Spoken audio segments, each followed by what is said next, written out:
Greetings, humans. You have entered the Command Zone, your destination for all aspects of Elder Dragon Highlander. Enjoy your stay.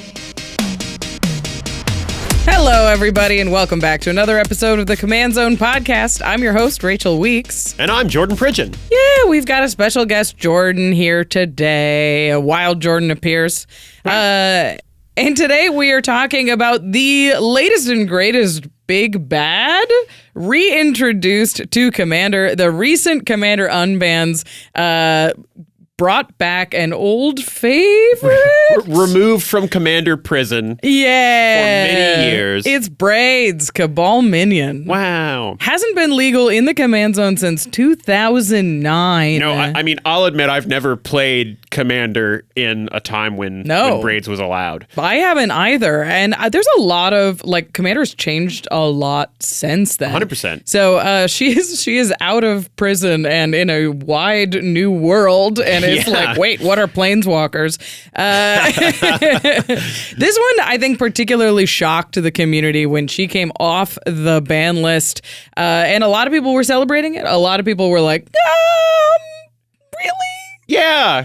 So today we're going to dive deep into a commander that hasn't been legal in over a decade and see just how bad she is in modern Commander. We're going to get into how to build the deck, how good it is, how bad it is, and more. But before we get into that, if you want to support the show, you can go to cardkingdom.com/command. If you want to buy this deck, that's the perfect place to do it. They've got a huge selection of singles and sealed product. If you're like me and you want to buy all of your cards in one place and just have it done and on your doorstep so you can start building and playing, you got to use Card Kingdom. They're the very best. Your whole playgroup, honestly, might be like, don't use Card Kingdom. You can delay building this as long as possible. Yeah, they just don't want you to get your hands on Braids. They're not your friends. No, Card Kingdom's the best. They're real pros. I like that I can trust them to know exactly the card I'm asking for. Absolutely. In the printing, in the condition, in the foiling, and that they have a high likelihood of having that card and all the other ones I'm looking for. So they can get it packaged and shipped safely to my door. Plus, you're supporting the show when you use our affiliate link at cardkingdom.com/command. And once those cards are in your hand, you got to keep them safe. You got to keep them protected from your friends who hate them. Is ultrapro.com/command. But this double sleeve this one. Yeah, they'll try and rip up your double sleeve braids, but they won't be able to do it. They won't be able to do it because UltraPro's high quality accessories. Yep. I really love their new Apex sleeves. They've got a ton of different art sleeves on the Apex line. They're super strong. They have great shuffle feel. They're the best. They're real nice. They're my new favorite sleeves is Apex. So you can pick up the Mana 8 line, which are bright white with a mana symbol in the middle. They're super classy. And I get to show off, that I'm a white player, or in this case, a mono black player. That you can show how evil your mono black deck is. If you really want to keep Braids safe, you can use their new one-touch edge frames. They're little magnetic plastic frames that you can keep a card sealed in and displayed on your shelf as a warning to other Commander players. You're like, this is here to tell you who I am as a player. They're super fun, and we always trust UltraPro with our collections here. You should as well. Keep your cards organized, looking safe, looking cool with all the playmats, deck boxes, sleeves, binders that you need over at ultrapro.com/command. The final way to support us is by going to patreon.com/command-zone. You get access to all of our content. Most of it's free, but you get access to game nights and extra turns a day early without ads, so you don't have to see Jordan's hard work. Nope. Congratulations. You did it. But you also get access to exclusive content like Turn Talks. That's a conversation we have after every game of extra turns about what we would have done with one more mana or one more card or one more turn, what was stuck in our hand, what really over or underperformed. It's a really fun conversation. Always great. If you like watching extra turns, you've got to watch Turn Talks. Plus, we shout out one lucky patron every single podcast episode, and this one is dedicated to Garrett Trimmer. Garrett, you rock. You rock, Garrett. Keeping Garretts everywhere trimmed. Nice and trim. A trimmer Garrett I've never seen. I've never seen a trimmer Garrett. Nope.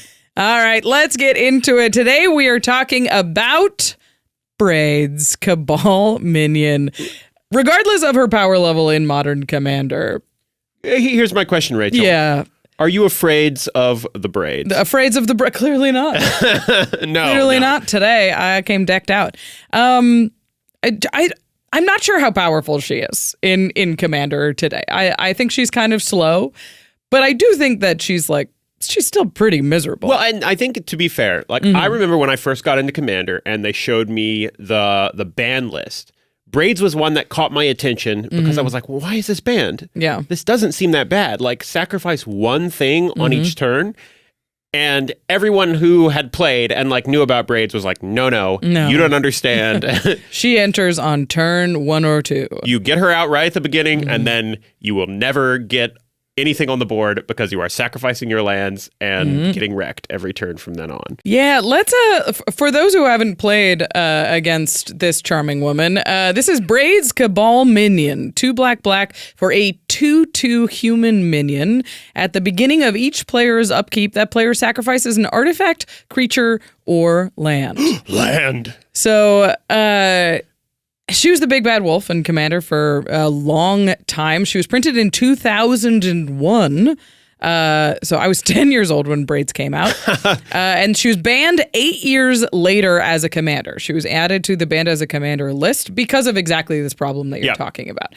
Using multiple pieces of fast mana to get her out on turn 1 or turn 2 to force your opponents to start sacrificing their land so they never really get going. Yeah, and I think a big part of the problem, and this is true in a lot of the early Commander ban list sort of stuff, is not only does she stop everyone from playing, but it's not like you necessarily win very quickly once no one is allowed to play Commander. This is a slow, miserable engine. Yes. It is symmetric. The Braids player has to sacrifice something on their turn too.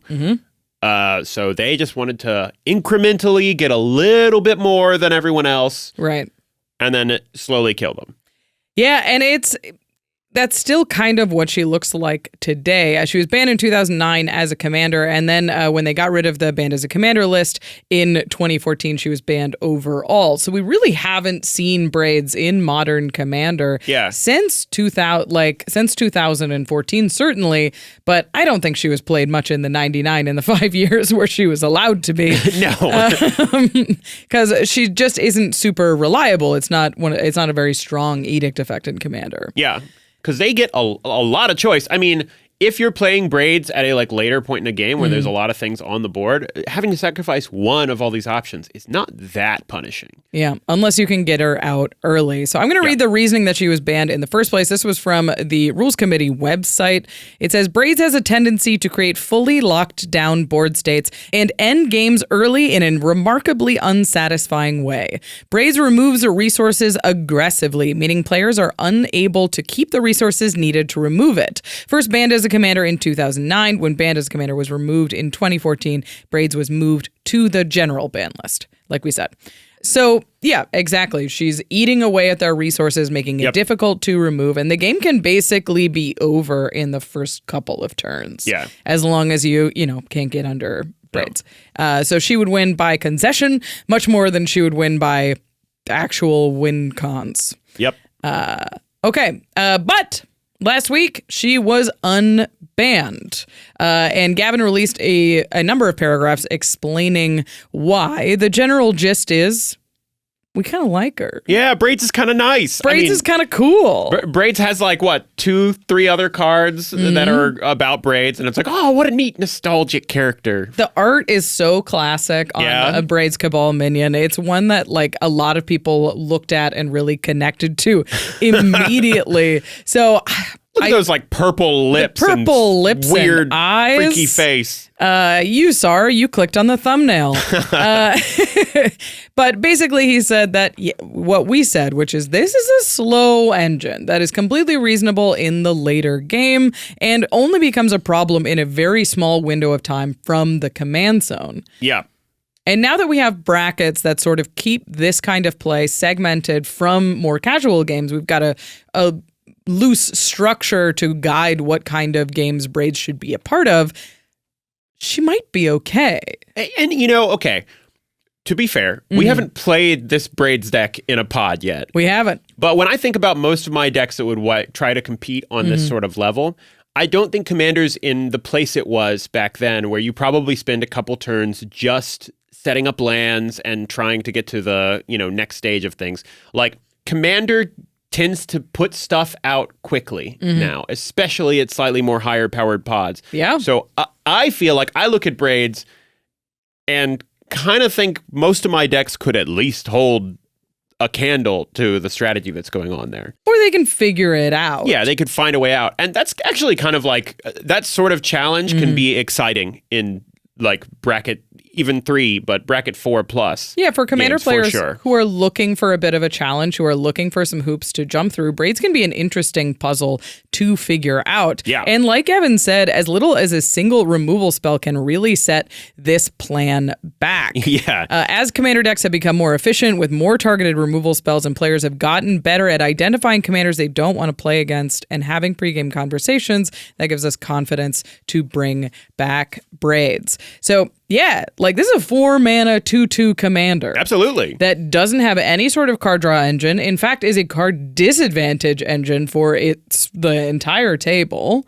And the fact that if you kill this, she's 6 mana in mono black is like, it makes it a very glass cannons type of strategy. And the nature of mono black with like speeding out a commander like this is they're going to be using like rituals. They're going to be using, mana vault type stuff. And those things don't do a great job of casting your commander the second time. They really don't, especially if you've had to sacrifice a land in the meantime. Yeah, exactly. She actively makes it more difficult to be cast a second time. So I agree. I think Braids is totally safe in this world. I don't think she's as powerful as she used to be. I think we have a lot more ways to combat it, and we have a lot more ways to keep her sort of in the right safe spaces. That being said, Braids is fully a bracket 4 list. Oh, yeah. Like, I don't think she's that good, but it doesn't mean that she isn't the kind of strategy that most people in certainly bracket 2, but definitely bracket 3, don't want to play against it. First of all, you can't play it in bracket 2. She's a game changer. But even in bracket 3, where mass land denial is exclusively forbidden. Right. Like, sure, she doesn't blow up all your lands at one time. But she might.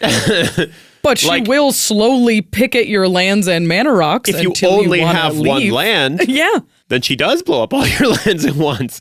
Yeah. I would consider Braids slow, but mass land denial. And the Braids at her peak, the core of the strategy is resource denial, which is what mass land denial is trying to keep out of bracket 3. So no matter how poor you build Braids, this is a bracket 4 deck and should be treated as such. So one thing we discussed before doing this is you have 3 game changers. I put 3 game changers in the list, yes. So in a technical, like if you're just going by the numbers thing, this could fit into bracket 3. Yes. I did that for a couple of reasons. Yeah. Because I didn't want to flood the deck with game changers and have everybody be like, well, this deck's clearly busted. And you're like, well, like Vampiric Tutor's busted. They were like, who cares if Braids is in here? You just put all the game changers in. Yeah, so it sort of skews the power level consideration. We don't really know what she's doing if the whole deck is full of game changers. And then also, most people who play game changers play 1 to 3. Yep. It is a much smaller population of commander players that play 4, 5, even more. Yep. And that data came in from EDH Rec. It's a very cool chart. We'll put it on the screen now. But they put it out in an episode right after the brackets came out. So there is like the 0 to 3 is actually a very intentional number. Sure. So I wanted this deck to feel like the way that most commander players would build a Braids. I wanted it to be a recognizable Braids list. Well, okay. Here's a question I have. Yeah.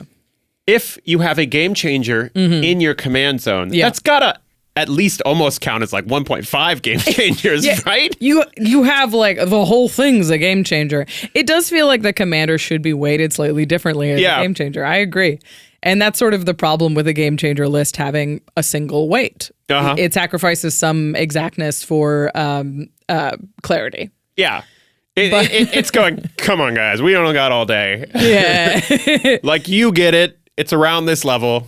It's, so I wanted to make sure that she felt like the Braids deck that you would sit across from. But I also wanted to be very like intentional about how I built her. I wanted her to be designed to win the game. Yeah. Because a lot of the Braids lists that you look at on EDH Rec, or they're sort of griefer type of decks that is like every card that makes everybody discard their hands, and every card that makes you sacrifice even more stuff, and every like it just what is going for like a clean plate club. Like nobody has anything ever. Clear the board.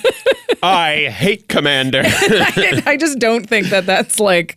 I wanted to build Braids in a way that's like actually trying to play Commander with the Braid strategy. But still not necessarily pulling your punches. Like you are trying to do the Braids thing and get people into positions where you are seriously draining their resources all the time. Right. The deck is specifically designed to attack your opponent's resources, to keep Braids on the board, to be able to break the parity or the symmetricalness. Mm-hmm.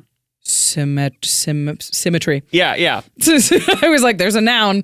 The symmetry of her effect. Sure. And I wanted it to feel like the kind of Braids deck that if you sat down at a random game store, like you could expect these kind of cards in it, where I wouldn't normally put a Grave Pact in a list because I don't love that kind of effect.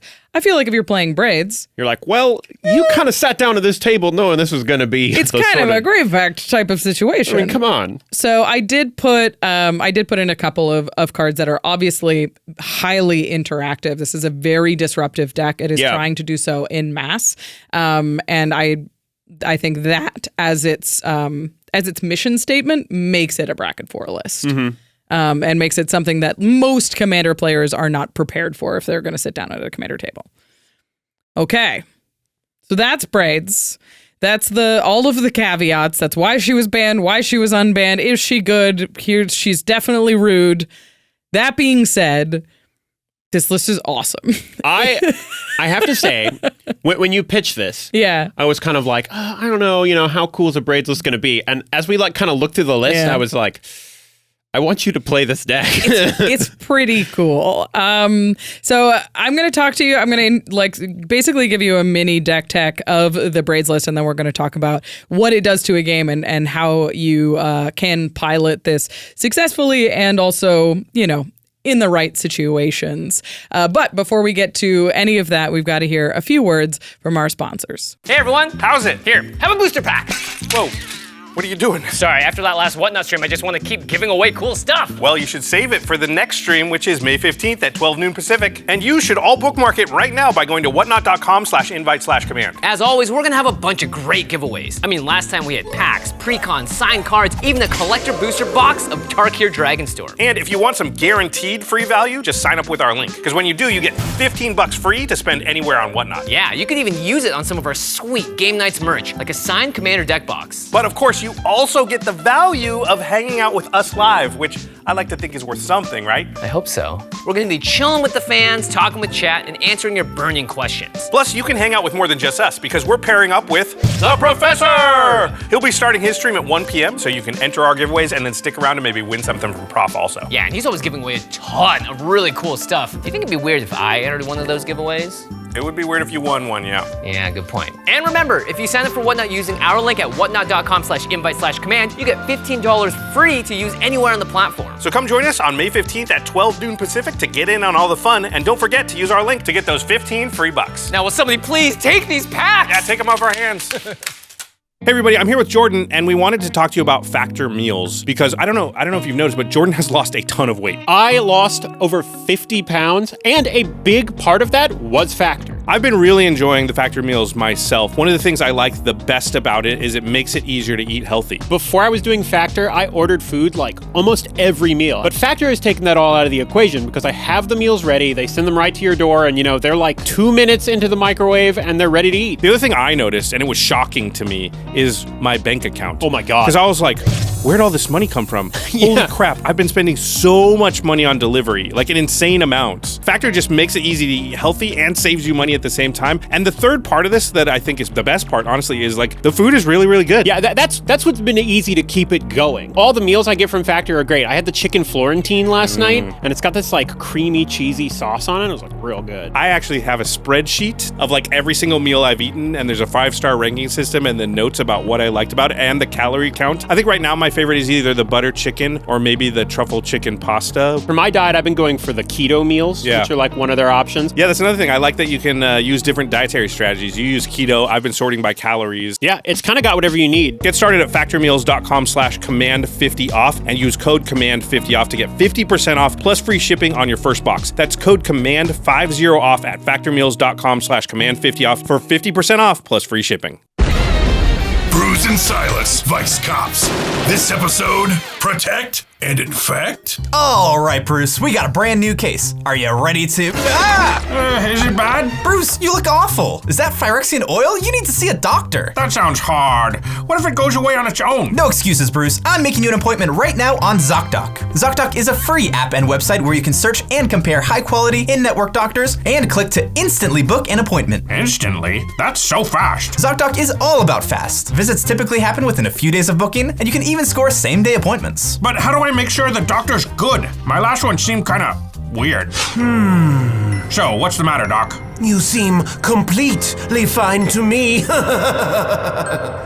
Creepy. Well, with ZOCDOC, you never have to settle. They have more than 100,000 doctors across every specialty. You can filter however you like and check ratings from verified patients. Great. Let's look for same day, though, because my arm, it's mostly metal now. Stop putting off those doctor's appointments and go to ZOCDOC.com/command to find and instantly book a top-rated doctor today. That's ZOCDOC.com/command. Again, ZOCDOC.com/command. One fish, two fish, red fish, clue fish. Dr. Seuss? No, I'm working on Morphon Fish Typal. Just want to make sure I have enough fish to actually draw some. Oh, well, you should use Archidekt's hypergeometric calculator. See? Archidekt makes it easy to check your chances of drawing what you need, whether it's a certain creature type, mana value, or category of cards, like ramp or draw spells. I use it to check my land count. See, in this deck, you only have a 61% chance of drawing 3 lands by turn 2. Might be a little low. Okay, I'll cut a basic or two. Wait, you mean add? Nope, I've got a reputation to uphold. Archidekt is the best place to browse, brew, and playtest commander decks. Just go to archidekt.com /command zone to get started. That's ARCHIDEKT.com/command zone. Welcome back, everybody. We're talking Braids. How bad is she? How good is she? How much fun is this card? It's kind of a lot. Yeah. So she may not be like the powerhouse boogeyman that she used to be. The big bad Braids But she once was. We're in a whole new era for Braids. There's a lot of new tech. There's a lot of new ways to break this symmetry. Like of the 99 cards I put together, only 27 of the cards in this list were printed when Braids was last legal as a commander. It's a whole new world. It's the Little Mermaid song, but instead it's a horrifying Cabal Minion. I've got gadgets and gizmos aplenty. I'm throwing them in the trash. Yes, destroy the gadgets and gizmos. Oh God.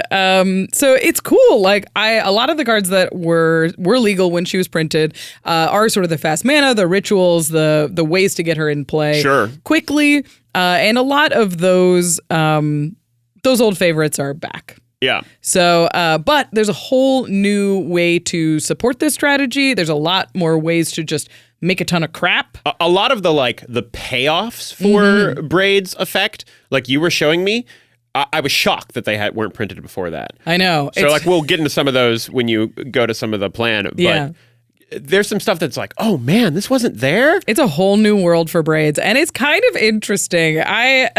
But let's talk about it. We're gonna without further ado, let's get into the game plan for Braids. It is a very similar game plan to what it used to be. You still want the ramp to get Braids out at the very latest on turn 3. Yep. You have to get her down early. Playing her on turn 4 and is just too slow to disrupt most modern commander decks. Yeah, honestly, you're probably mulliganing pretty heavy to get Braids out. Yeah. This deck is capable of getting her out on turn 2 if you can combine pieces of fast mana, or you just have, one of the big ones like Soul Ring will get her out on turn 2. Mana Vault, Dark Ritual, all of those will power out a Braids before your opponents are ready for her. Yeah. Most of those, if you're using one of those tools, it does mean that you're like sacrificing a land. Yeah. The first turn that you sacrifice something. It also means your opponents are sacrificing a land, likely. So that is where she's sort of at her strongest. If you're playing this deck, you have to be ready to sacrifice things that are good. Yeah. Like, you sacrifice rocks you just played. You sacrifice your lands. And you have to trust that your deck is going to be better at sacrificing things. That it has things set up, which, I mean, I do feel like you have to find a sweet spot and everything. Like the turn 1 Braids, which isn't crazy to pull off. Yeah. Like if you have a Dark Ritual and a Soul Ring, you can make it happen. Yeah. But you have to ask yourself, like, am I then able, with the hand I have, to sacrifice that Soul Ring or that Swamp and still play the thing that's going to keep me going? Absolutely. Because you can sacrifice Braids to Braids. If Yeah. she is your last permanent on the battlefield, you can pick your entire plan apart. You're going to feel silly if you sacrifice Braids to Braids. This is true. So you've got to be a little careful. So I wanted this deck to have the capability to turbo Braids out on turn 2. But I also wanted it to feel fine if it's turn 3. Right. Where it's like, if I just play a 1 mana thing on turn 2, 1 mana thing to sacrifice on 1, a 2 mana rock, and then Braids on 3, that is going to be the sort of the most predictable curve for this deck.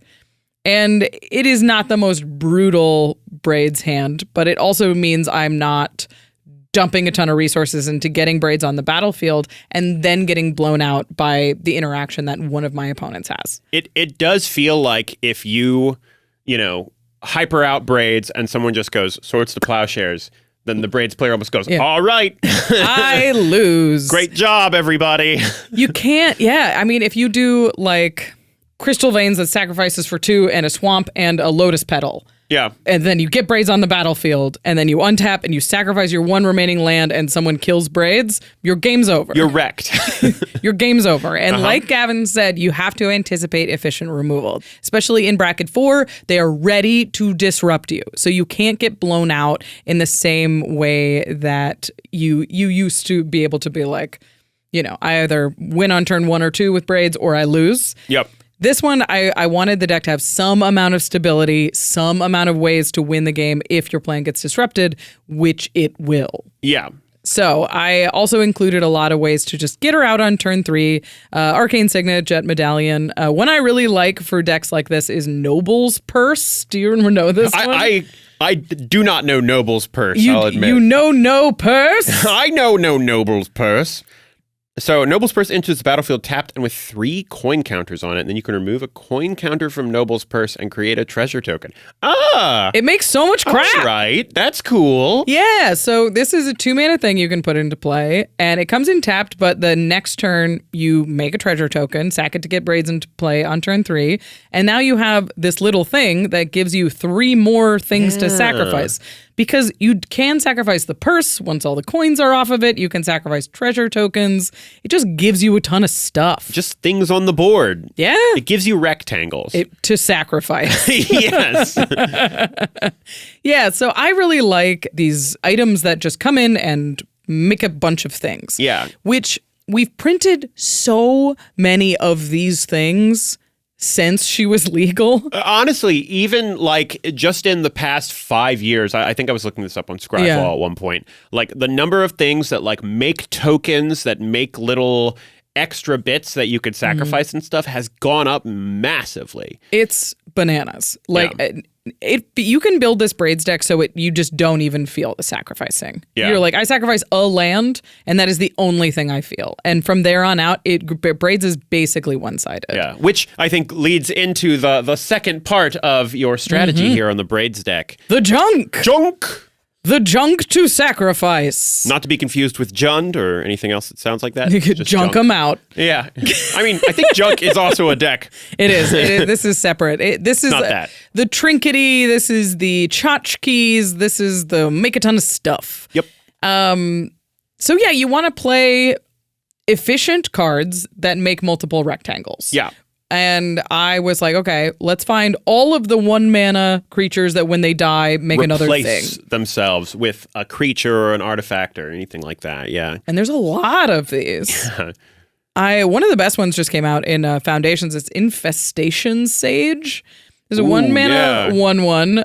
It's an elf warlock, and when it dies, you make a 1/1 black and green insect creature token with flying. I love this card as an addition here because this is the sort of thing where I see that card and I go, oh yeah, I'm sure there are formats where that's good, but Commander's not really one of them. Right. And Braids is like, oh, stuff to devour? Oh, I have the same number of things on the battlefield in my turn? Why, that's good. So this fits into that curve that I was talking about before. It's like you play some kind of 1 mana creature that when it dies, it replaces itself into some kind of 2 mana accelerant into Braids. And then you sacrifice your little 1 mana accelerant and it replaces itself. And now you haven't missed a beat and your opponents are like, have all lost something, like probably a talisman or an extra land or maybe a little creature or something. I love the second one you added on here too, because it also technically has another way it could work out, which is Shambling Ghast, which is just 1 black, and then when it dies, you can either give something -1/-1 till end of turn, which, could take out something relevant that's keeping that is an option someone else had to sacrifice. Pick or off their Llanowar elves and then they have to sacrifice a land. Ouch. Yeah, that's tough. Or it can just become a treasure token. Yeah. And that gives you another rectangle to sacrifice later, or it's an accelerant for recasting Braids. Pretty nice. The next category of junk pieces that I included, basically all of the ones that exist, are the 2 mana artifacts that when they enter, they do something, and when they leave the battlefield, they do something. Yeah, I think a lot of these ones are the ones that I was really kind of shocked there weren't almost any of on the same level. Yeah, back when I Braids don't existed. think any of these existed when Braids was last legal. Yeah. There's one from Kaladesh that I think is one of the best ones. It's Servo Schematic. It's a 2 mana artifact. When it enters the battlefield or is put into a graveyard from the battlefield, create a 1/1 colorless Servo artifact creature token. So it comes in, makes a body, then you sacrifice this, it makes a second body, and you have those 2 bodies to sacrifice or get your sort of dice triggers or to sacrifice to other abilities in the deck. Skull Clamp being one of the best ones. Yeah. So there's a number of different ones that have this same kind of play pattern. There's like Prized Statue that enters and makes a treasure. There's Mycosynth Wellspring that comes in and gets you a swamp. Yeah, an Ichor Wellspring, kind of a classic. Yeah, comes in, draws Just a card. In and out. There's even a new Ichor Wellspring that's black and you lose a life. Like Mephetic Drought. So it comes in and you draw a card and you sacrifice it and you draw a card. Those are perfect for this kind of deck. Yeah. The 2 mana makes it a little bit worse because turn 1 you do nothing, turn 2 you play a mana rock, turn 3 you play Braids, then you untap and sack a land, or you sacrifice the mana rock is the other direction you can go. Sure. And then you play this piece, so you don't sacrifice it until your next one. So you do have to make a sacrifice to the first turn of Braids before these feel really busted, but in the meantime, they're great. Well, and what I do like about these pieces too is that it gives Braids a little bit more of the long game potential because it just, even if you have to play Braids late, if things don't necessarily go, you get removed, you play Braids again, this is still turning her sacrifice into an engine for you with all these things. Absolutely. So she is a slow, but an actual sacrifice outlet to get the value out of these pieces. And then there's a whole category of sort of self-reanimating permanents. So these are free to sacrifice. Bloodghast is the best in the deck by a long way. This card is incredible in the deck. You sacrifice Bloodghast, you play a land, it's immediately back. You've sacrificed nothing. It's even better if you have some other kind of sacrifice engine. So if you have a Yawgmoth or if you have a Skull Clamp, something like that. Yeah. But it's a free thing to get rid of that just keeps coming back. My favorite self-reanimating thing is Sword of the Meek. Because it's usually used in an infinite combo. And here it's kind of a value Sword of the Meek, which is very bizarre. That is pretty funny, actually. This is a 2 mana sword. So it's 2 mana. Equip creature gets +1/+2 and equip 2. But it says whenever a 1/1 creature enters the battlefield under your control, you may return Sword of the Meek from your graveyard to the battlefield and then attach it to that creature. So you can sacrifice it, and then you make a servo from one of your many things, and it brings itself back. That's really funny to me. I don't know, the almost like meta lore, what's going on there is like every time someone shows up, you're like, here, take this sword. Yeah. All right, get rid of the sword. They're like, oh, all right. Oh, okay. I thought I was going to hit somebody with it. It's like, no, that's not the plan. No. You just hold it for a second. It's a terrible sword. You were the sword. I think that's a really fun one. And then the other classic with Braids that is stuff that creates tokens every turn. Yeah, the Bitter Blossom style effects. Right. Bitter Blossom did exist at the same time as when Braids was legal, but Jadar Ghoulcaller of Nephalia, he did not. That's a great one. Very, very, very powerful. Makes a decayed zombie on your end step every turn. So this is just a strong engine, gives you creatures to sacrifice. It also gives you free sacrifice triggers if you attack with the zombie. There's a lot of good things going on with Jadar. And then, of course, once you've got your engine going, you got to make sure they don't get an engine going. Yes. The way this deck wins is by keeping your opponents scrambling as long as you possibly can. So you also need sort of efficient edict effects or other efficient disruption to keep them sacrificing stuff that matters to them. There's so many commanders these days that are just like, make a ton of stuff. They put things out. I make treasures, or I make zombies, or I play extra lands, or like I'm not affected by whatever Braids is having me sacrifice. Yeah. So if you can keep them from getting that engine going, from curving out the way they want to, that is going to make you more powerful in the mid to late game. So I think running at additional efficient edicts is the next part of this junk plan. Yeah, I think that makes a lot of sense. The most efficient is a Cursed Marauder. This card's nuts. Yeah, I mean, I love this card. And this is just when it enters the battlefield, each player sacrifices a non-token creature. Yeah. It's 2 mana. You probably sacrifice this one. There's a lot of other, like you could sacrifice a Bloodghast in this deck. There's lots of non-token creatures that are free for you to sacrifice. And you play this if you've had Braids for like maybe 2 rotations. Yeah. Because that's when people start to be like, okay, I'm out from under this, and you play it. They sacrifice all the creatures that they suddenly thought they stabilized. They might have gotten into a situation where they managed to sacrifice like a land and one thing to keep their commander on the board, or to keep a card that's going to then create more than one thing per turn. Like I think of a lot of my commanders and a lot like make tokens or treasures or something like that. So I think I'd probably be sitting there going, I just got to keep this around. Right. And if you have done that, and then an Accursed Marauder comes out, that can be the like last little tick you needed to. I'm out now. Now I'm crawling all the way back. Yeah. Shieldred's Edict does basically the same thing, except for this one can get tokens. So you can either choose tokens, non-tokens, or planeswalkers with Shieldred's Edict. And it's instant speed, so you can really get people with this one. Yep. Those are the most efficient ones that I would include, just to make sure that it's like, oh, you thought you were okay. You ain't. Nope. Braids gotcha. But Rachel. Yeah. How are you supposed to win after this? Oh, God. This is the big question. It is going to take a second. This engine is slow, and you need to dedicate kind of a lot of slots to just not sacrificing all your stuff. Yeah.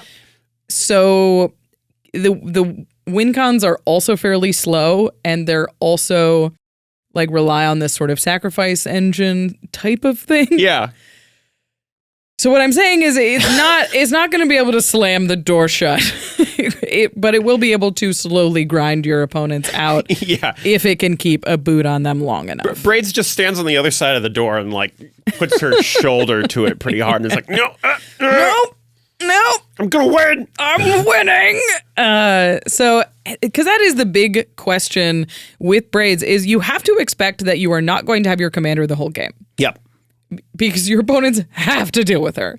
I think you'll like cast her once as early as possible. You'll cast her twice after she gets removed.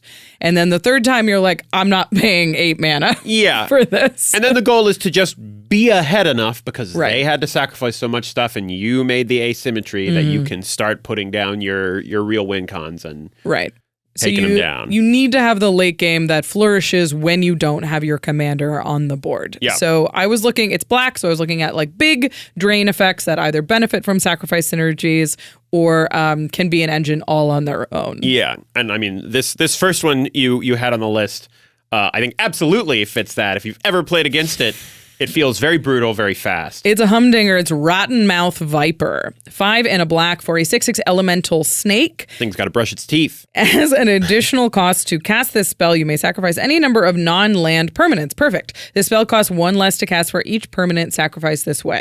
And whenever Rotten Mouth Viper enters or attacks, put a blight counter on it. Then for each blight counter on it, each opponent loses 4 life unless they sacrifice a non-land permanent or discards a card.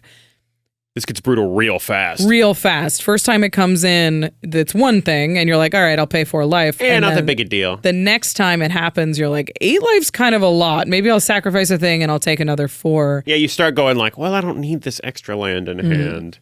It starts to pressure their resources on the same plane that Braids does, where it's like, okay, well, now I need to answer the Viper and Braids. Now I need to answer, like, you're stretching their resources a little bit thinner. Yeah. Which is what this deck is about, is making it so decks that normally flourish with a ton of resources just can't quite get the normal grip on the game that they would normally have. And Rotten Mouth Viper comes down a little bit earlier because you can sacrifice stuff to power it out. Yep. I think this is a great thing to be like, all right, you've played Braids, you've sacrificed some stuff. They're like, we've answered Braids, we're good. And then you slam Rotten Mouth Viper, sacrificing a couple of your little things. And they're like, oh, we got another problem. Okay. All right, we need another removal spell to answer the Viper. And then you play Braids again. And it just keeps them slowly like clawing for value. It's like every card in this deck is designed to draw, like kind of be a 3-for-1 in a sense. Like even if it takes one thing from you, it takes something from everyone else at the table and just sort of makes sure that nobody can keep their resources up. Yeah. This next one is great. It benefits from people sacrificing things. This is Archfiend of the Dross. It's 2 black for a 6/6 Phyrexian demon with flying. When it enters the battlefield, it enters with, 4 oil counters on it. At the beginning of your upkeep, remove an oil counter from Archfiend of the Dross. Then if it has no oil counters on it, you lose the game. Whenever a creature an opponent controls dies, its controller loses 2 life. What I like about this one is it's efficient. So it's only 4 mana. It is a threat in the air that you can play early, and it punishes people when you're online. Plus, you can sacrifice it before you lose the game. Yeah, and I mean, look, a 6/6 in the air is a real serious threat. Like that, just being able to chip in for 6 is going to take that parity and completely destroy, or take the symmetry of what's happening and completely put you over the edge. There's a lot to really like here. I also like how painful this drain is. They sacrifice one thing, they lose 2 life, and there's a 6/6 flyer that needs to be dealt with. So this, again, is stretching their removal resources a little bit thinner because you can't just let an Archfiend sit on the board. Up next is, this definitely wasn't around when Braids was last legal. Yeah, this seems like a really strong idea. It's the Monarch. Yeah. So Court of Ambition is 2 black for an enchantment. When it enters, you become the Monarch. At the beginning of your upkeep, each opponent loses 3 life unless they discard a card. If you're the Monarch, instead, each opponent loses 6 life unless they discard 2 cards. Oof. This just feels... Like, this kind of thing, if you can do turn 3 Braids, turn 4 Court of Ambition... Your opponents have sacrificed stuff. They're a step behind where they normally want to be. You have creatures on board to defend the Monarch and are very good at like chumping and keeping your opponents on the back foot. You can keep the Monarch fairly easily in the early game. And I mean, for them to take the Monarch, they don't just need to have a creature. They need to have a creature they didn't play that turn. Right. And the problem is that they're sacrificing creatures every turn. So a lot of the time, the play pattern will be like, okay, play something out to keep me, to set up to sacrifice next turn so I don't have to get rid of my lands. And you're like, okay, well, I have a creature in play, but I need the creature to attack, so I guess I have to sacrifice a land. Like, these are tricky decisions that people have to make. Yeah. And in the meantime, if you're holding the Monarch, there's a huge punishment for it. Really tough. I have to discard 2 cards or lose 6 life. This is a very big swing for the Braids deck, and I think if you can keep the court in play, even if you don't have the Monarch the whole time, like 2 or 3 turns, it's going to be a huge amount of life loss to also pressure them on that angle. Absolutely. So I think those are like the big drain effects that are sort of slower and incremental, but are also going to make your opponent sort of really make some tough choices. Yep. The next thing that you definitely need in this deck is card advantage. Yeah. Because your commander is like, who needs cards? Throw them outside. You got to be dumping cards on the battlefield so that you can stay ahead. Anything that you can get the cantrips, anything that you can get that benefits from sacrificing is like really what you need to put in this deck. Because if you can pressure your opponents and have them sacrifice stuff while you have a card draw engine online, it is going to be very difficult for them to claw back into this game. The coolest one I wanted to mention because... I love this. So, like we mentioned, Planeswalkers were not ever legal in Commander at the same time as Braids was. Because the first Planeswalker in black was printed... in Lorwyn, right? Yeah, it was end of 2009, which is the year that Braids was banned as a commander. Mm-hmm. So you could never have Braids and then stick a commander stick a Planeswalker after she came down, which is like, again, stretching their attacking resources. And if you can stick a Tevish Zot... insane. Tevish Zot does it all. Like, after Braids, the game's over. I mean, so you tick up Tevish Zot, you've got the 2 Thralls, which are great sacrifice targets for Braids. And he goes up to 6 loyalty immediately. Yeah. And then you just start, ticking him up for 1, sacrificing those Thralls and turn it into cards. So good. I love Tevish Zot in general. So.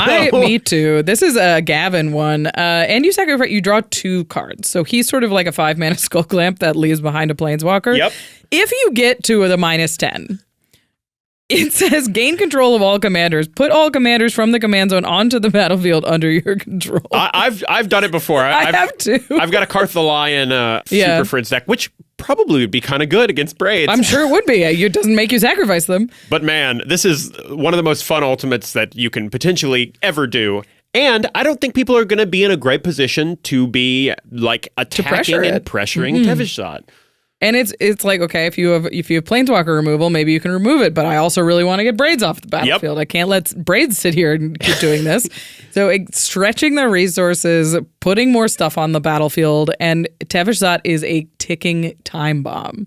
You cannot let him tick up and up and up. And it's faster than you think. The +2 getting him up to 6 right away is really good.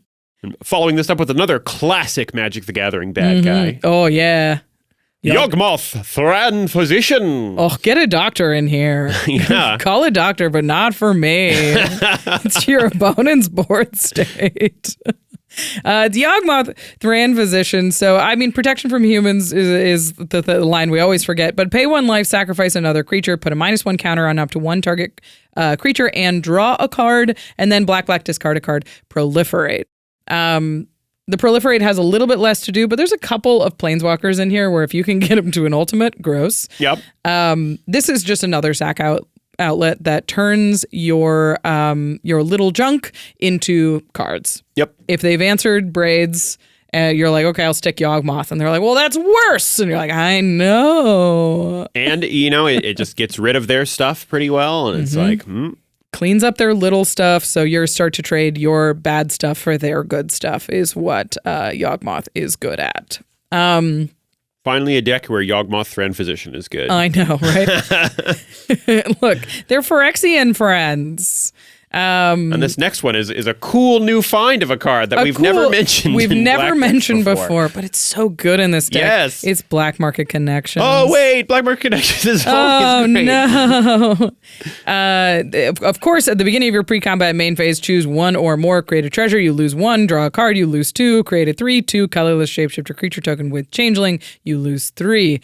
In this deck, you want treasure and you want cards basically every turn. Yep. because now you're drawing an extra card every turn and you have a free thing to sacrifice. I think I tend to skip the Changeling in this deck, but you can if you want. If you're that far ahead, go nuts. It can also represent a clock. It felt a little silly to mention it in the deck tech, but because it like gives you cards and makes stuff, it's bananas with Braids. Yep. Okay.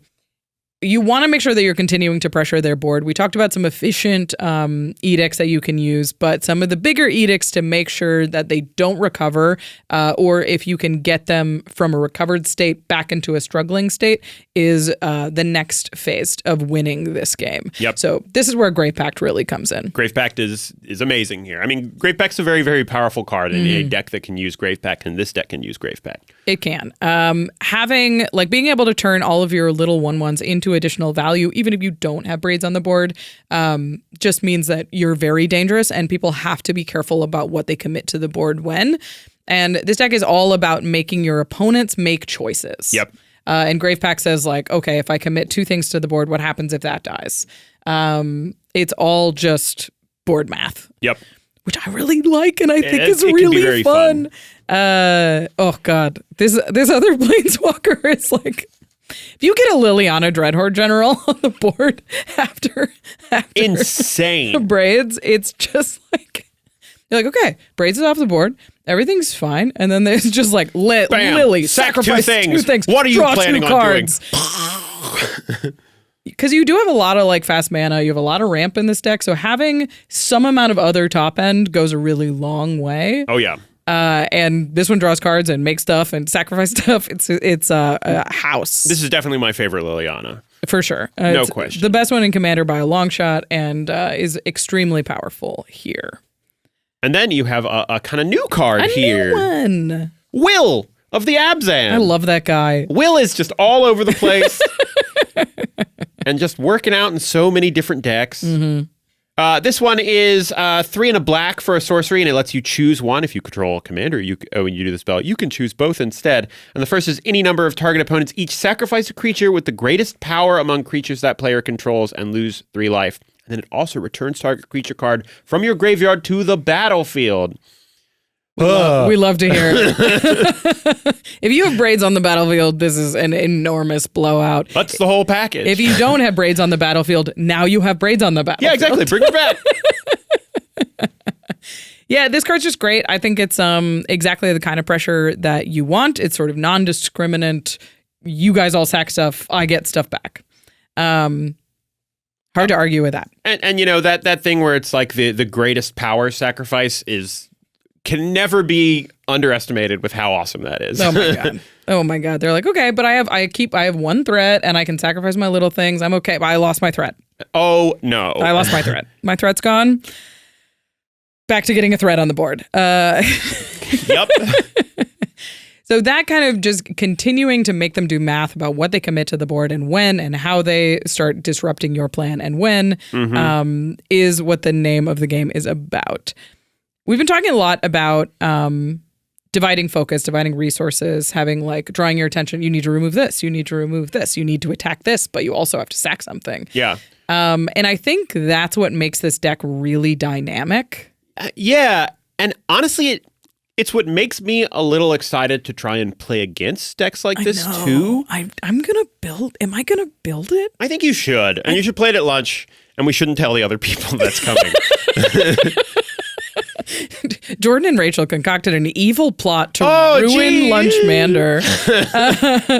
So I really like anything in this deck that just forces people to make choices. Like you could put battles in this deck and be like, fun. Do you defend the battle? Do it like I can attack the battle. I'm never going to sacrifice a battle. Yeah. But I talked about the Monarch already and how I think the Monarch is perfect in this deck. The initiative is also quite good. But I do think it's more dangerous. I'm going to scowl also when you mention the initiative because of my personal feelings about its complications of the game. That's fair. But it seems good. It makes a ton of, the initiative makes stuff to sacrifice so that you would think that makes it better. But that also means if your opponent does manage to take it from you, they get stuff. It is actively working against your game plan. And I think for that reason, it makes it just dangerous enough that I wouldn't include the initiative. Because it's like, okay, I didn't intend to have this skeleton anyway, and you gave it to me, so I'll sacrifice this. Yeah, and also you got to bring 4 initiative cards, and everyone's going to track initiative. You know how the whole thing. And then the planeswalkers are so neat. Yeah.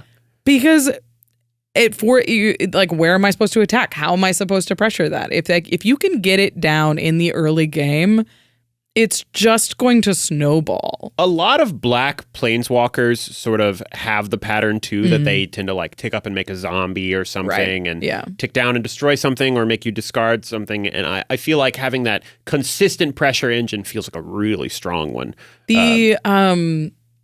The Sorin that ticks up and like bobs a card. Yeah. And then ticks down and makes a 2/3 lifelink vampire. That thing seems insane. Yeah. And that's a 3 mana planeswalker, I think? Maybe 4. I think it's 4. Maybe 4. 4 makes more sense. I have the Count Dracula version of that one. Sure. Which I think is neat. Like those kind of things, I could totally see you doing a Braids list that is really focused on planeswalkers and really focused on just like planeswalkers that make crap. Because they tend to give you value over and over again over time. And you know, planeswalkers don't see a ton of play in Commander relatively, and I think it's fun when you can pull them off, when you have a deck that can really use them like this. Especially in mono black, like you're not doing doubling season stuff. You like the Yawgmoth, I guess, is your proliferate engine. But it just gives you sort of this engine that is self-fueling, that is one card that represents a lot of cards. Because when your plan is to force opponents to eat their resources and know that you're consuming your own resources, having a card that fuels itself is so valuable. Really nice. And just means that like the longer the game goes on, which is where your deck wants to be, long games, short turns, long games. Yep. It just means that your late game is going to be that much stronger. Yeah. Oh, okay. That's the deck. It's super cool. In my opinion, I think it's a really neat design. That being said, there's a lot of problems with playing a deck like this, and they're not all social ones. Yeah. I mean, look, there's the first thing you kind of have on the list here, I think, is something people often underestimate about their commanders, is that if you have a strong commander, everyone is going to pay attention to you. Like they are going to be focusing you. And if I'm playing against Braids in a pod, there's a good chance that if my hand is medium, I will mulligan to have something that has a piece of removal in it. Yeah, of course. I mean, you're the main character in every pod you play, right? Absolutely. Because Braids, the whole plan of the deck is to morph the arena where the game is taking place. It is literally changing the game to a Braids game. Yeah, it says, I brought Braids, so we're all playing Braids. Yep. And that means that your opponents either have to eliminate you and your resources, or they have to play your game, which most of them don't want to do. So you have to recognize that you're going to be public enemy number 1, and the deck has to be prepared to operate on that axis. Absolutely. So I think that's the first thing to know when you're building Braids. There's just no world where you're going to be like, it's not that Braids deck. Yes, it is. That's what it says. That's what it does. The only thing that could make it work out is if everyone else is also playing the decks that are that deck. Yeah. And even that's going to be tough. It doesn't make any sense. The other thing is, because of that, she's going to get removed a lot. Yeah. It means you are probably it's going to be worth it to recast her once. Yeah. And like get that engine up and going again. But the Braids second is time not an 8 mana effect. No, it is too slow. And it doesn't actually help you in the late game. It's really strong in the early game, but it's not so good in the late game. So you need other effects to make sure that you still have something going on in the late game. And I think if you're playing a game like this, sometimes I think people get too commander-centric in how they think about their gaming. It's like when it gets to 8, you just need to accept that Braids is not the part of your plan that makes it work anymore. No. Exactly. She tries to hold it in the early game as long as possible, and then you have other cards to dominate after your opponents do inevitably slip through the cracks. She is a slow engine that likely cannot compete with the amount of value that modern commanders generate. Yeah.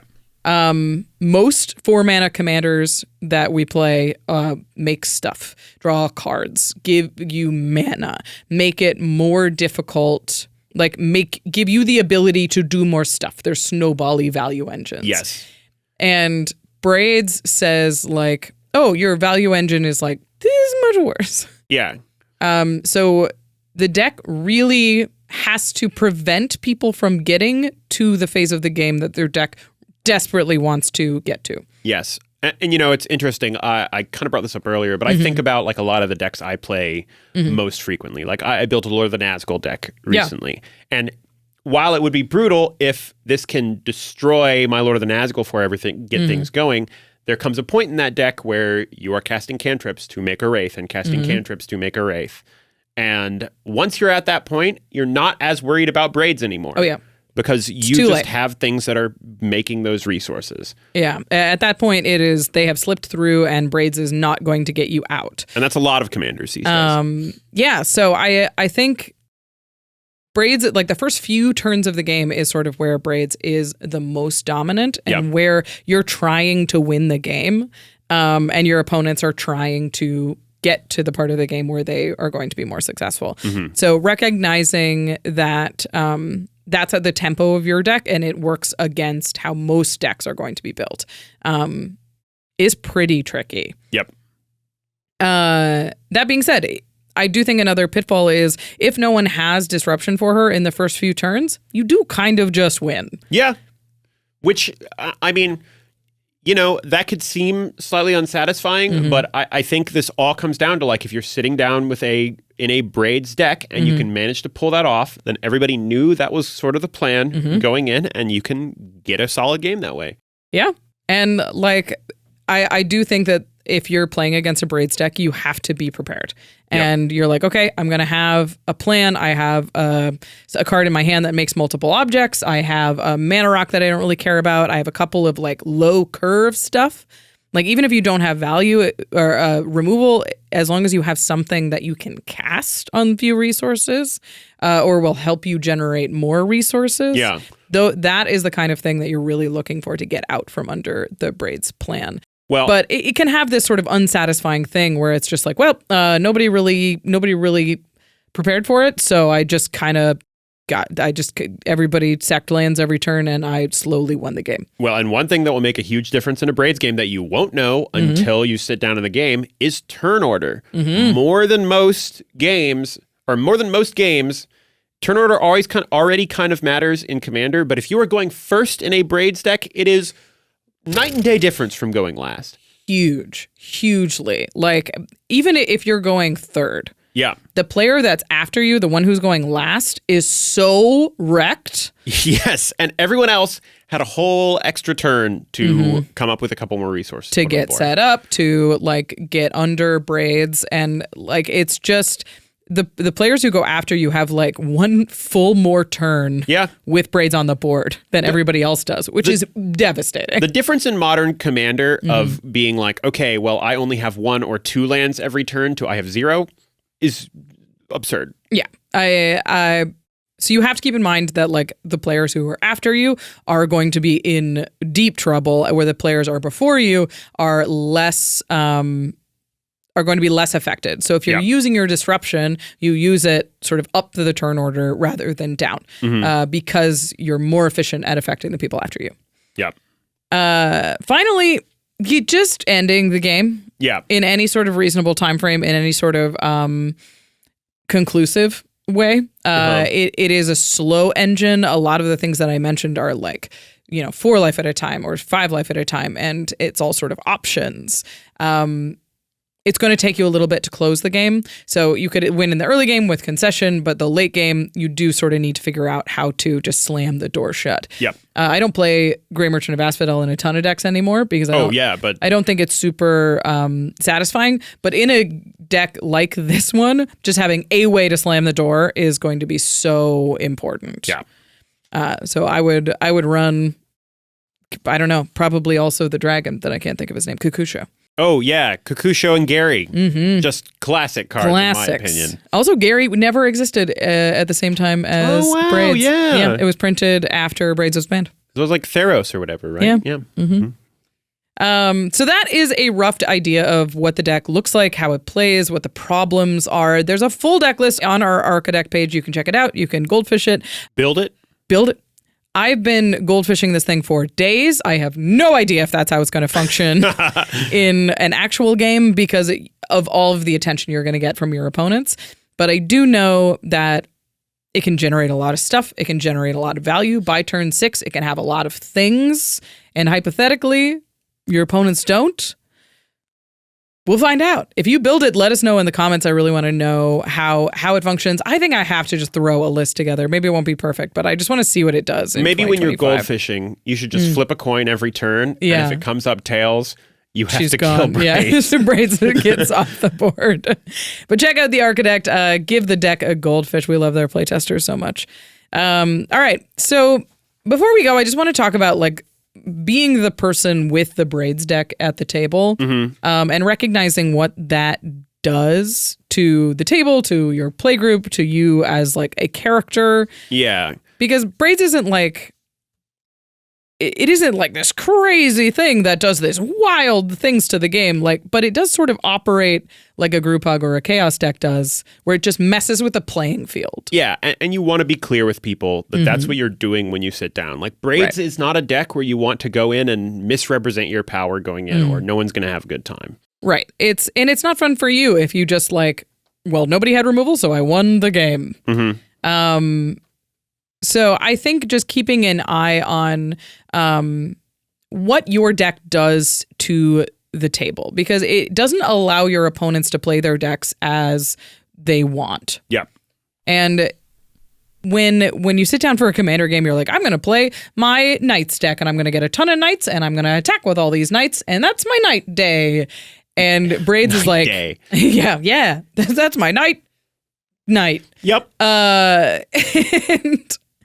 And Braids says, actually, no, you're going to play this weird attrition game with me. You're going to be juggling resources. And you are going to send each of those knights to the slaughter. Yeah. And think, oh, thank God. Yeah, okay, I got something. It's just a totally different kind of experience. So recognizing that you're messing with people's expectations for their evening makes it a little bit easier to understand their reactions to playing a deck like this. Yeah.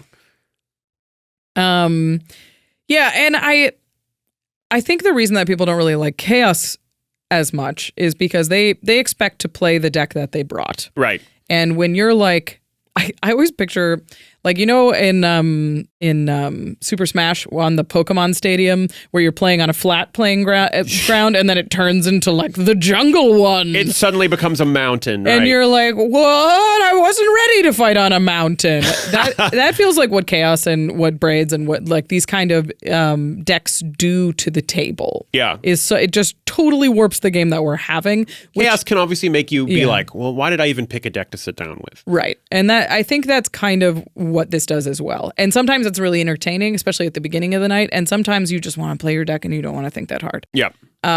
So ask your playgroup what are they hoping for the game and give a very clear description of what Braids is going to do before you tie your opponents up. I think that there's a real chance that this is the sort of deck that you play for a game in a night and you go, that was neat, or Whoa. That didn't work. Yeah. What am I going to play next? Not this one again. Not this one for sure. Yeah, that is a big thing about it is this cannot be your only deck for the night. Yeah. If you show up and you're like, I brought my Braids deck. And they're like, what about another one? You're like, I thought Braids was going to be fine. Braids for everyone all night. It's too much to play. You have to have another option. You have to be like, okay, I have my Braids deck or a Knights deck. Because it's fun to be the bad guy sometimes, but it's not fun to be the bad guy all the time. You're the main character of the game when you're playing Braids. Yes. You don't get to be the main character in every game. Not every game, no. You cannot be the main character in every Commander game. It is not fun. So recognizing that you're like, okay, I have this deck that is a much more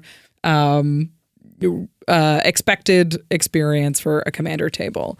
And of course, making sure that you're at the table that wants a baddie. Yeah. If people don't want to play it, you got to be okay with that. Yeah, and don't take it personally. It's not about you. There's It's a fine. lot that comes into an adult getting to a game night, you know? You're like, I packed a bag this morning. I drove and I parked and I'm at the game store and I am playing and you're doing this stupid thing to us. You have to understand the frustration that people are feeling. Let me put out a quick appeal in the other direction too. Yeah. If someone sits down with a Braids deck, it can be fun. And I found this as sort of a level up for me in Magic to realize it's going to be a challenge and say, okay, can I fight my way out from under this puzzle? Right. Can I like take Braids as a challenge and get my decks to beat that strategy? Right. Even though they weren't necessarily built to do that. And that can be fun sometimes. So, keep an open mind. I totally agree. I think having a deck like this at the table that forces you to think outside the box, where you take a deck that you've played multiple times and suddenly you have to play it in different ways. You have to think about different things. You have to react to the situation in front of you. That can be really interesting, especially for Commander players that have been playing for a long time. There's a time and place for everything, but this is the kind of deck that I look at and I'm like, what does that game even look like? Yeah.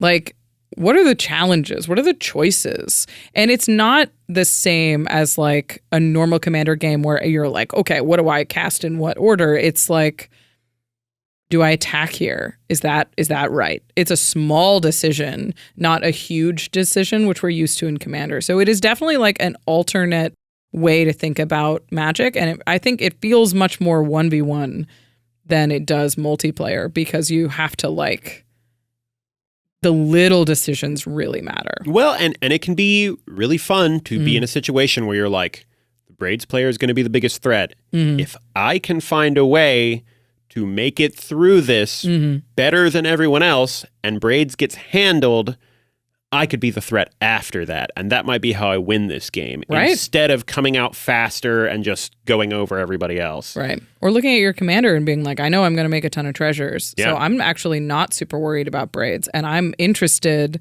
in the kind of pressure that she's going to put on this game and put on my other opponents who are interested in like sticking haymakers, that kind of thing. So I think the deck is really interesting.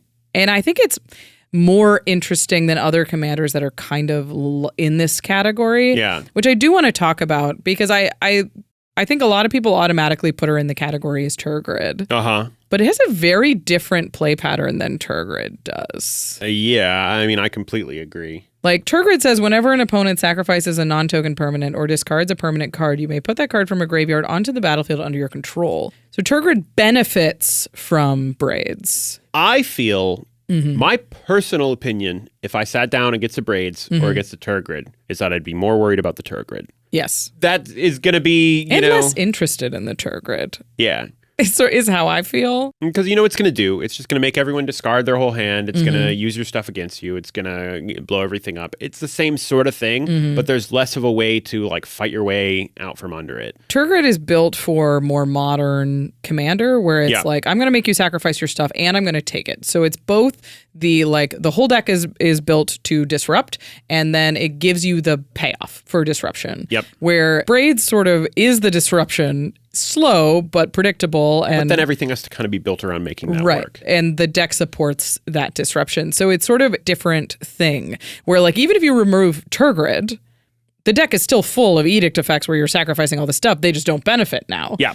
But if you remove Braids, the deck sort of falls apart and it's like the tempo really matters. I think it's like they're fundamentally very different 99s, even if they say some of the same words on them. Yeah, absolutely. And then, of course, we can't discuss Braids without discussing Braids. Braids! Oh, man. Braids are Risen Nightmare. This is the new Braids. Actually, really good. It's busted. I think it's significantly better than old Braids in terms of just, like, power. Uh-huh. And this one is, at the beginning of your end step, you may sacrifice an artifact, creature, enchantment, land, or planeswalker. Ooh, planeswalker's been added to the list. How about that? If you do, each opponent may sacrifice a permanent that shares a card type with it. For each opponent who doesn't, that player loses 2 life and you draw a card. So this is interesting in a lot of ways. Like, this provides a card draw engine for things. You have more choice over what you're doing. You can force opponents into various situations. This Braids, I think, is much more powerful. This has a very similar 99 to the Braids we just built because it's about like sacrificing small, efficient stuff, but it turns it into both drain and card draw, or the sacrifice effect that you would normally expect. This one, you know how you're going to end up winning the game. Right. You're going to drain them out. You're going to draw enough cards. You're going to this is the whole engine. Yeah. Whereas old Braids is one part of it. Mm-hmm. So I think if I was sitting down across from this Braids and the other Braids, I'd be like, whoa, this is going to be a really tough pod. That could be tough. That's a tough pod. But I'm way more afraid of this Braids because this draws cards. This drains our life. This pressures us on an axis that is much more imminent than sacrificing one thing a turn. Yep. So, I think maybe this Braids is less oppressive because it can't force you to sacrifice stuff. But I do think in terms of just power level, this one is a significantly scarier commander to play against. Yeah. The other one I wanted to mention, which is funny, is Shieldred Whispering one. Yes, classic Shieldred. This is the 7 mana one that it's on upkeep. Each opponent sacrifices a creature, and then on your upkeep you reanimate a creature. And like this is sort of what Braids dreams she did, but instead it's much smaller and faster. Like I also think this Shieldred is pretty scary, even though she's 7 mana and she's slow. I think this is a much more apt comparison to 4 mana, like to Braids Cabal Minion, than the other ones are. I think of Shieldred Whispering one as like kind of a classic card. It's at classic. This point. It's a little slow. It still sucks. It's still pretty scary to play against, but like it sure does do stuff for you if you keep it around for a turn. If you keep it around for a turn or That's two. That's a big if. Yeah. So I think like this will have a very similar play pattern to this Braids. Obviously, there's a big mana disparity between 4 and 7. But yes, I'll admit I wouldn't be super worried if I sat down against the Shieldred Whispering one. Yeah, you definitely are like know what you're in for and are like, okay, well, I need to get a couple of creatures on the board and I'll be fine. Yeah, it's interesting. I think like if somebody asked you in 2025 if they were like how terrifying is Braids? Is like I think we both agree that she's not ban worthy. No. I think if Braids was printed for the first time today and we had never seen Braids with Braids history, I don't think there would be serious discussion about banning Braids. Do you think that she's as miserable or more miserable as the commanders that sort of live in this category? I think she's on the level. I'd call Turgid worse. Yeah. Other Braids in a similar situation, and Shieldred as not quite up there. Right, Shieldred not making the list. No. Yeah, I think Turgid and Braids Arisen Nightmare don't have the same kind of early game pressure as this Braids does, but the late game pressure just isn't there. Yeah, the dream on this Braids is a very brutal dream. It's a nightmare. It's not an Arisen Nightmare. That's a different card. That's a different one. But it is a bit of a nightmare. She's more of a minion than a nightmare. Yeah, exactly. Yeah, I think it's very interesting because she's on a totally different axis. They would never print a commander like this in 2025, and I'm pretty excited to see what she does in Commander. Even though I know she can make for miserable games, it's kind of fun that like cool. by unbanning her, it's like they've printed her into the Commander format. That's true, right? For degenerates. Anyway, welcome back, Braids, from the command zone. I don't know if you'll see her on any content anytime soon. Yeah, it's gonna be tough. She doesn't exactly make for a big bombastic, fun game to watch. But wait for the longest extra turns ever to show up. Guy Murph would be so sad. But I do think that she'll make for really interesting gameplay for more advanced gamers. If you're the kind of playgroup that likes to play in bracket 4 or with no holds barred, give her a try and let us know if you have any of the tech in the comments, because like I said, this deck has not been piloted yet. It's been goldfished a lot, but it's not perfect. So I guess I didn't say it, but to the listeners, what do you think about the Braids unbanned? Does this list sound cool to you or just miserable? Are you as like sort of intrigued, like naughty intrigued as Jordan and I are? Or are you like... Or y'all afraid of Braids? Y'all afraid of Braids? Who's afraid of the big bad Braids? The big Braids. Big braid. Braid. Braid. All right. If you want to pick up Braids or any of the cards that we talked about in this episode, go over to cardkingdom.com/command. They've got a huge selection of cards for you if you're looking for cards in a specific printing or in a specific condition from a specific set. It's great to shop at a place with a huge selection so you can get as many cards as you want in one place. I'm very specific about the kind of cards that I order, and I like shopping from a place that knows the cards that I'm asking for so they can get it to me. I am not in for etched foils. That does not count as foils. You know what I mean? When you order something and you get the wrong foiling. I'm in. It drives me crazy. Cardkingdom.com/command. They know cards. I'll help you out. And once those cards are in your hand, go to ultrapro.com/command to pick up all the highest quality Magic and other TCG accessories in the business. Sleeves, deck boxes, binders, wall scrolls, card sorters. Playmats? We say playmats? Playmats? Oh, we got it. There's another MagicCon coming up. Get your Mana 8 playmat. It's nice and bright and white. It looks great when it's covered in signatures. And then you can get their like acrylic wall playmat frame and display it in your office. It's very fun. UltraPro's got the best stuff. Go to ultrapro.com/command and you're supporting the show while you shop. All right. That's it. We've talked a lot about Magic, specifically one spooky lady. Before we go, we want to talk about something outside the world of Magic. And I've got a TV show that, we have to talk about at some point. Yes. It's The Last of Us. It's back. The Last of Us. The return of Last of Us. Yeah. If you've played the video game, if you've played the second video game. This is firmly in Last of Us 2 territory. This is Last right? of Us 2. You kind of know what you're in for. I'm not going to say anything, but the stakes get even higher, as always. The characters are more fully developed. We know everybody a little bit better. It's kind of exciting. We're sort of hitting this like golden age of video game TV shows. They're so good at it now. When does Fallout come back? Oh, that's a great question. That was a sweet show. But we're talking about Last of Us. I didn't play the video games. I'm not super into horror video games. I played the first video game. Yeah. So I watched my partner play Last of Us 2. So I knew what happened in Last of Us 2. And then I watched Last of Us the show, so I knew what was coming. You're like, in this season of Last of Us, the TV show.